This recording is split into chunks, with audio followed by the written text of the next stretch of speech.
2017ஆம் ஆண்டு பிப்ரவரி மாதம் இளம் நடிகை ஒருத்தங்க காரில் கடத்தப்பட்டு கொடூரமான வன்முறைக்குள்ளாக்கப்பட்டு கீழே இறக்கி விடப்பட்டாங்க. அவங்களுக்கு நடந்த அந்த கொடூரமான சம்பவம் நாடு முழுவதும் பேசுபொருளாச்சு. கடந்த 8.5 வருஷமாக அதிகமான கவரேஜுக்கு உள்ளான அந்த வழக்கோட தீர்ப்பு இன்னைக்கு வெளியாகிருக்கு. இந்த தாக்குதலை நடத்திய பல்சர் சுனி அப்படிங்கிற நபர் உட்பட 6 பேர் குற்றவாளிகள் அப்படின்னு நீதிமன்றம் தீர்ப்பு வழங்கியிருக்கு. தாக்குதலுக்கு மூல காரணமாக இருந்ததாக சொல்லப்பட்ட சதித்திட்டம் தீட்டியதாக சொல்லப்பட்ட நடிகர் திலீப் இந்த வழக்கிலிருந்து விடுவிக்கப்பட்டிருக்காரு. அப்போது உண்மையில இந்த குற்றத்தை செஞ்சது பல்சர் சுனி அப்படிங்கிற ஒரு நபர் தானா அப்படிங்கிற கேள்வியும், இந்த வழக்கில் நடிகர் திலீப் வேண்டுமென்றே சிக்க வைக்கப்பட்டாரா அப்படிங்கிற கேள்வியும் வருது. கூடவே திலீப் தன்னுடைய பணபலத்தையும் ஆள்பலத்தையும் செல்வாக்கையும் பயன்படுத்தி இந்த வழக்கிலேருந்து தப்பிச்சுக்கிட்டாரா அப்படிங்கிற கேள்வியும் வருது. நீதிமன்றமே தீர்ப்பு சொல்லிடுச்சே அப்புறம் என்ன அப்படின்னு கேட்கலாம். ஆனால் சில வழக்குகளில் நீதிமன்ற தீர்ப்பு மாதிரி இல்லாமல் பல விடை தெரியாத கேள்விகளோட முடியும். அப்படி தான் இந்த வழக்கம். இந்த வழக்கில் என்ன நடந்தது, எப்படி நடந்தது, யார் காரணமாக இருந்தாங்க? 17ஆம் தேதி ஷூட்டிங் முடிஞ்சு தன்னுடைய காரில் வீடு திரும்புகிற நடிகை கொச்சி புறநகர் பகுதியில் பல்சர் சுனி உள்ளிட்ட 3 நபர்களால் கடத்தப்படுறாங்க. நடிகையின் கார் டிரைவரை காரை டிரைவ் பண்ண சொல்லிட்டு பல்சர் சுனி, சலீம், பிரதீப் அப்படிங்கிற அந்த 3 பேரும் அந்த நடிகையை வன்கொடுமை செய்கிறாங்க. அவங்கள பயங்கரமாக தாக்குறாங்க. 2 மணி நேரம் அவங்க தாக்குதலை செஞ்சுட்டு அவங்கள நடிகர் லாலோட வீட்டில் இறக்கி விட்டுட்டு தப்பிச்சிடுறாங்க. காயங்களோடும் அதிர்ச்சியோடும் இருந்த நடிகை காவல் நிலையத்தில் புகார் தெரிவிக்கிறாங்க. பல்சர் சுனி அப்படிங்கிற நபர் நடிகை கிட்ட ஏற்கனவே டிரைவராக வேலை பார்த்தவர் அப்படிங்கிறதுனால பல்சர் சுனியை அவங்களுக்கு அடையாளம் தெரியுது. அவங்க மேலே புகார் கொடுக்குறாங்க. அதே போல் இவங்க கார் டிரைவராக இருந்த அந்த நபரும் காப்பாற்ற முயற்சி பண்ணாமல் இந்த மூவருடைய குற்றங்களுக்கும் துணை போகிற மாதிரி நடந்துக்கிட்டதால அவர் மேலேயும் புகார் கொடுக்குறாங்க. காவல்துறை அந்த கார் டிரைவரை கைது செய்கிறாங்க. இந்த பல்சர் சுனி, சலீம், பிரதீப் அப்படிங்கிற நபர்கள் அப்ஸ்காண்ட் ஆகிட்டாங்க. அவங்கள தேடுறதுக்கு சிறப்பு விசாரணை குழு அமைக்குது கேரளா காவல்துறை. இந்த விஷயம் உடனடியாக பேசுபொருளானதும் நாடு முழுவதும் அதிர்ச்சியை ஏற்படுத்தின பிறகு உடனடியாக அம்மா அசோசியேஷன், அதாவது மலையாள நடிகர்கள் சங்கம் உடனடியாக ஒரு கூட்டத்தை ஏற்பாடு செய்து அந்த கூட்டத்தில் பாதிக்கப்பட்ட நடிகைக்கு ஆதரவாகவும் அவங்களுக்கு விரைவாக நீதி கிடைக்க வேண்டியும் பலர் பேசுகிறாங்க. அதில் பேசுகிற ஒரு முக்கியமான நபராக இருக்கார் நடிகர் திலீப். என்ன பேசுகிறாருன்னா, என்னோட அதிக படங்களில் இணைஞ்சு நடித்தவங்க அந்த நடிகை, அவங்களுக்கு இப்படி ஒரு துயரம் நடந்திருக்கு, அதுவும் நம்முடைய மண்ணிலே நடந்திருக்கு, அவங்களுக்கு விரைவாக நீதி கிடைக்கணும், நம்ம எல்லாரும் அவங்க கூட இருக்கணும் அப்படிங்கிற மாதிரி அவர் பேசுகிறாரு. மற்ற மொழி சினிமா உலகத்தில் இது போன்ற பிரச்சனை வந்திருந்தால் இந்த அளவுக்கு ஒரு நடிகைக்கு அந்த திரையுலகம் ஆதரவாக இருந்திருக்குமா அப்படின்னு உறுதியாக சொல்ல முடியல. ஆனால் மலையாள திரையுலகம் உறுதியாக இருந்திருக்கு. ஆனாலும் பல முக்கியமான சினிமா பிரபலங்கள் மாநில அரசுக்கு கோரிக்கை விடுத்து இந்த எந்தவித தலையீடும் இல்லாமல் இந்த வழக்கு விசாரிக்கப்படணும் அப்படின்னு சொல்லி வேண்டுகோள் விடுத்திருக்காங்க. இந்த சூழ்நிலையில் தனிப்படை பல்சர் சுனி, சலீம் உள்ளிட்டவங்கள கைது செய்து அவங்க நீதிமன்றத்தில் ஆஜராக வரும்போது அவங்க கைது செய்யப்படுறாங்க. இவங்க நீதிமன்ற காவலில் வைக்கப்பட்டு விசாரிக்கப்படுறாங்க. என்ன மோட்டிவ்க்காக இந்த குற்றங்களை செஞ்சீங்க அப்படின்னு விசாரிக்கப்படுறாங்க. நடிகை தாக்குதலுக்குள்ளான அடுத்த சில நாட்களிலே திரையுலகில் சில விஷயங்கள் பரபரப்பாக பேசப்படுது. அது என்னன்னா, நடிகர் திலீப்புக்கும் தாக்குதலுக்குண்டான அந்த இருந்த முன்விரோதம். பிடிப்பில் இவங்க 2 பேரும் சண்டை போட்டுக்கிட்ட விஷயம் நிறைய நடிகர்கள் பார்த்துருக்காங்க, டெக்னீஷியன்ஸ் பார்த்துருக்காங்க. அவங்கெல்லாம் சில விஷயங்களை பேச ஆரம்பிக்கிறாங்க. நடிகர் திலீப்போட முன்னாள் மனைவி மஞ்சு வாரியர் அவங்க ஒரு மீட்டிங்கில் நடிகர் திலீப் இதுக்கு பின்னாடி இருக்கலாமோ, சதித்திட்டம் தீட்டி இருக்கலாமோ அப்படிங்கிற மாதிரியான ஒரு பேச்சை பேசுகிறாங்க. அதன் பிறகு மீடியாக்கெல்லாம் நடிகர் திலீப்பை குற்றவாளி அப்படின்னு காயின் பண்ண ஆரம்பிக்கிறாங்க. நடிகர் திலீப்பும் மஞ்சு வாரியரும் திருமணம் செய்துக்கிட்டு வாழ்ந்துட்டு இருக்கும்போது திருமணம் தாண்டி நடிகர் திலீப்புக்கு காவ்யா மாதவனுடன் ஒரு உறவு இருந்ததாகவும் அந்த உறவு பற்றி தாக்குதலுக்குள்ளான அந்த நடிகை மஞ்சு வாரியர் கிட்ட சொன்னதாகவும் அதன் காரணமாக திலீப்க்கு அந்த நடிகை மேலே தனிப்பட்ட பகை இருந்ததாகவும் விலாவரியாக எழுத ஆரம்பித்தாங்க. இந்த விஷயங்கள் காரணமாகத்தான் இந்த நடிகையும் நடிகரும் வெளிப்படையாகவே சண்டை போட்டுட்டாங்க, அவங்களுக்குள்ள பகை இருந்தது அப்படின்னு பேசிட்டாங்க. சரி, இந்த பகை இருந்தது மட்டுமே ஒரு ஒரு நடிகரை குற்றவாளி ஆக்கிடுமா, என்ன ஆதாரம் இருக்குது அப்படிங்கிற மாதிரி பேச ஆரம்பித்தாங்க. அப்போ தான் ஒரு விஷயம் தெரிய வந்தது. பல்சர் சுனி சிறையில் இருந்தபடியே நடிகர் திலீப்க்கு ஒரு கடிதம் எழுதுகிறாரு. எனக்கு குறிப்பிட்ட தொகை பணம் வேணும், அந்த பணம் எனக்கு இந்த விஷயங்களில் மூடி மறைக்கிறதுக்காக வேணும், இந்த விஷயத்தில் உங்களுக்கு இருக்கிற தொடர்பை நான் வெளிப்படுத்தாமல் இருக்கணும்னா நீங்கள் இதை நீங்கள் செய்யணும் அப்படிங்கிற மாதிரி அவர் ஒரு கடிதம் எழுதுகிறார், சிறையிலேருந்து எழுதுகிறாரு.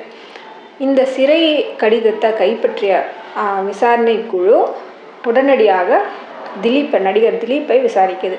எந்தவித ஆதாரமும் இல்லாமல் இந்த மாதிரி அவர் சம்மந்தப்பட்டிருக்கலாமோ அப்படின்னு பேசிகிட்டு இருக்கும்போது பல்சர் சுனியோட இந்த கடிதம் ஆதாரமாக கிடைக்குது. அதை வச்சு அவங்க விசாரிக்க போகிறாங்க. பல கட்ட விசாரணைகளுக்கு பிறகு நடிகர் திலீப் கைது செய்யப்படுறார். கிட்டத்தட்ட 3 மாதங்கள் அவர் சிறையில் இருக்கிறார். கடிதம் நடிகை காவ்யா மாதவனுக்கு சொந்தமான ஒரு பொட்டிக்கில் பல்சர் சுனி வந்துட்டு போனதாக ஒரு தகவல். இந்த விஷயங்களை மட்டுமே வச்சு இவரை இந்த தாக்குதல் திட்டத்தில் சம்மந்தப்பட்டிருப்பாரோ, இவர் தான் மூளையாக இருப்பாரோ அப்படின்னு சொல்லிட்டு ஒரு கோணத்தில் விசாரணை நடந்துட்டு இருந்தது. சாட்சிகளை மிரட்டக்கூடாது, சாட்சிகளை வாங்க முயலக்கூடாது அப்படின்னு கடுமையான குற்றச்சாட்டுகள் எழுந்ததுனால கோர்ட்டே எச்சரிக்கை பண்ணி நடிகர் திலீப்புக்கு பிணை கொடுத்தாங்க. அவர் பிணையில் 3 மாதம் கழித்து பிணையில் வந்தார். அவர் ஆரம்பம் முதலே என்ன சொல்லிட்டு இருந்தாருன்னா, இந்த வழக்கு மஞ்சு வாரியரோட நிர்பந்தத்தின் பேரில், அவரோட தூண்டுகோலின பேரில் நான் சிக்க வைக்கப்பட்டிருக்கேன், சில போலீஸ் அதிகாரிகள் அதுக்கு துணையாக இருக்கிறாங்க, ஸோ மாநில காவல்துறை விசாரித்தா இந்த வழக்கில் நீதி கிடைக்காது, நான் சிபிஐ விசாரணை கேட்குறேன் அப்படின்னு சொல்லிட்டு வழக்கு போட்டார். அந்த வழக்கு தள்ளுபடி ஆயிடுச்சு. ஸோ இந்த வழக்கு தனிப்படையே விசாரித்து அறிக்கை தாக்கல் பண்ணிச்சு.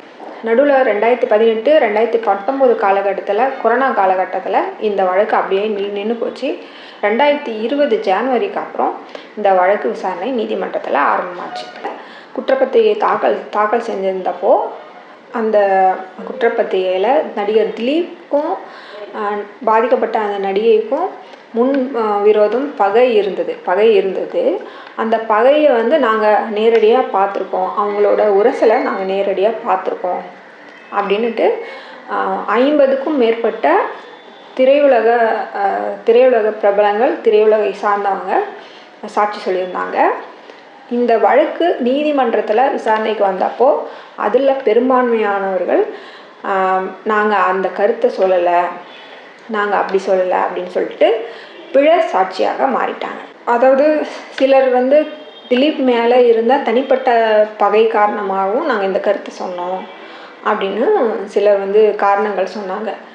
சாட்சி நடிகைக்கும் நடிகர் திலீப்புக்கும் பகை இருந்தது அப்படிங்கிறது மட்டுமா தான் இருந்ததே ஒழிய, நடிகர் திலீப் நேரடியாக இந்த தாக்குதல் சம்பவத்தில் சதி செஞ்சதுக்கான ப்ரூஃப் எதையும் கேரள காவல்துறையால் சமர்ப்பிக்க முடியலை. இதில் பாதிக்கப்பட்ட நடிகைக்கு ஆதரவாக ஒட்டுமொத்த திரையுலகமே திரண்டு இருந்தது. மலையாள திரைக்கலைஞர்களோட சங்கம் அம்மா ஆண் நடிகர்களுக்கு ஆதரவாக இருக்குது அப்படின்னு சொல்லிட்டு பெண் கலைஞர்கள், பெண் நடிகைகள் அவங்கெல்லாம் சேர்ந்து ஒரு அமைப்பை உருவாக்குனாங்க.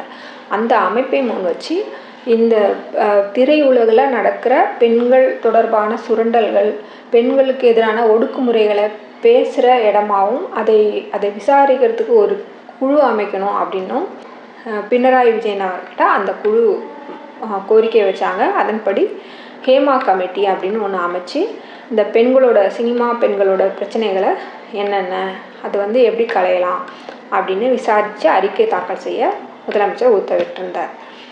இந்த அறிக்கை சமீபத்தில் வெளியாச்சு. இந்த தாக்குதலோட விளைவாக அங்கே இருக்கிற பெண்களுக்கு பாதுகாப்பை உறுதி செய்கிற வகையில் அங்கே இருக்கிற ஒரு சமூகம், அந்த சூழல் ஒரு சிறப்பான ஒரு முன்முயற்சியை எடுத்திருக்கு. அது ரொம்ப பாராட்டப்பட வேண்டிய ஒரு விஷயம், நம்மெல்லாம் கற்றுக்க வேண்டிய ஒரு விஷயம். பாதிக்கப்பட்ட நடிகைக்கு ஆதரவாக இவ்வளவு உறுதியான ஒரு ஆதரவு கிடைக்கிற சமூகமாக அந்த சமூகம் இருந்தது அப்படின்னும் நம்ம சொல்லலாம்.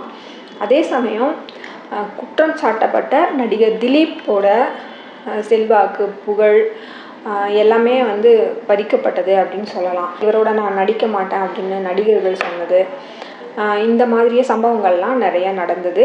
நேமிங் ஷேமிங் நிறைய நடந்தது. நடிகர் திலீப் ரொம்பவே பாதிக்கப்பட்டார் அப்படின்னு சொல்லலாம். அம்மா அசோசியேஷன்லேருந்து அவரை ஒரு கட்டத்தில் நீக்கவும் செஞ்சாங்க.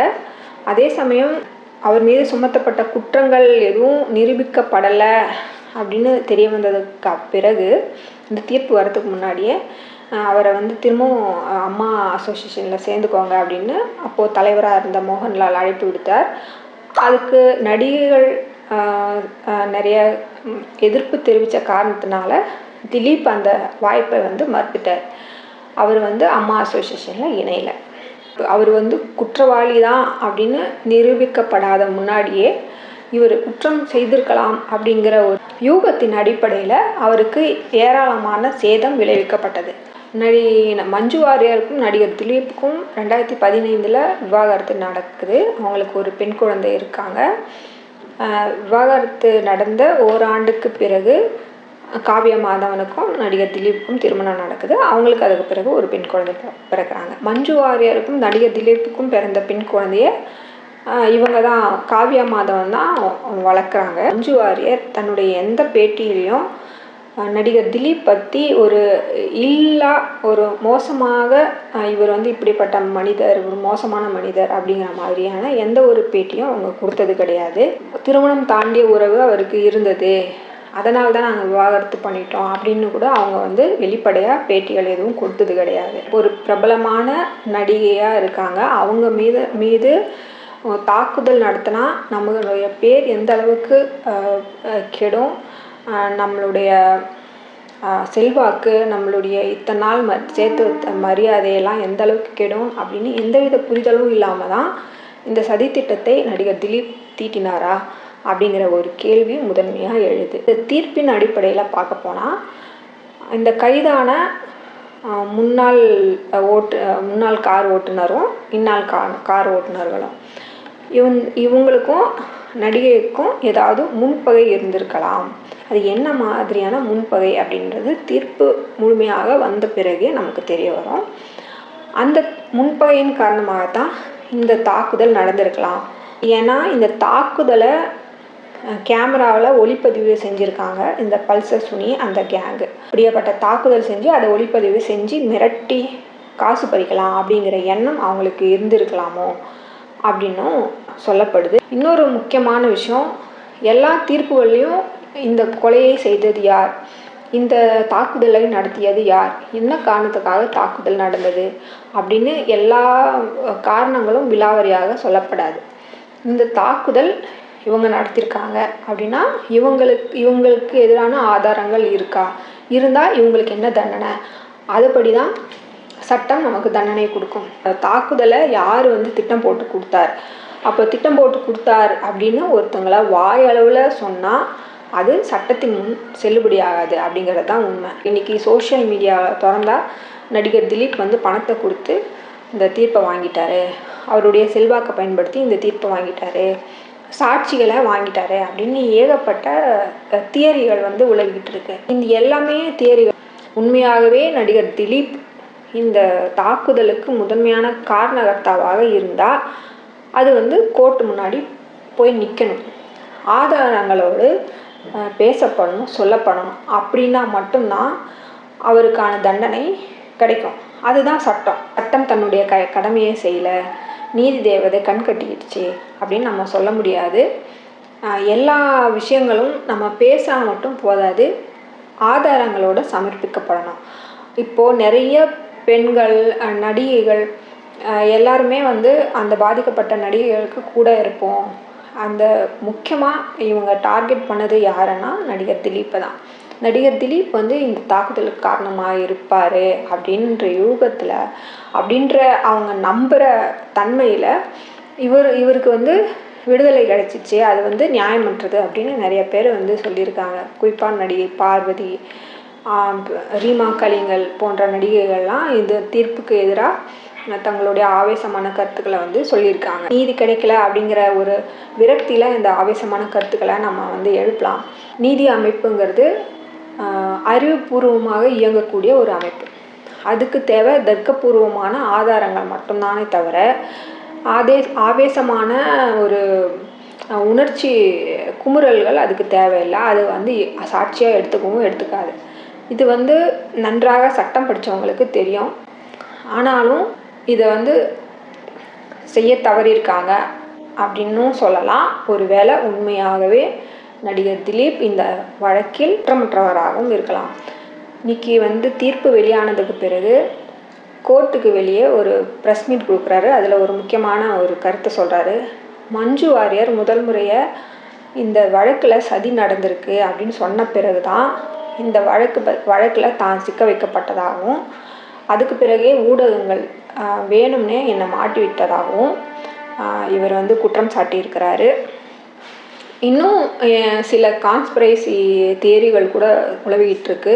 நடிகர் திலீப் வந்து ஒரு பிஸ்னஸ் மேனாகவும் இருக்கக்கூடியவர். நிறைய ரியல் எஸ்டேட் பிஸ்னஸில் அவர் சம்மந்தப்பட்டிருக்கிறதாகவும், அந்த பிஸ்னஸ் தொடர்புடைய நபர்கள் கொடுத்த சில சதி திட்டங்களின்படி தான் அவர் சிக்க வைக்கப்பட்டார் அப்படின்னும் சிலர் வந்து சொல்கிறாங்க.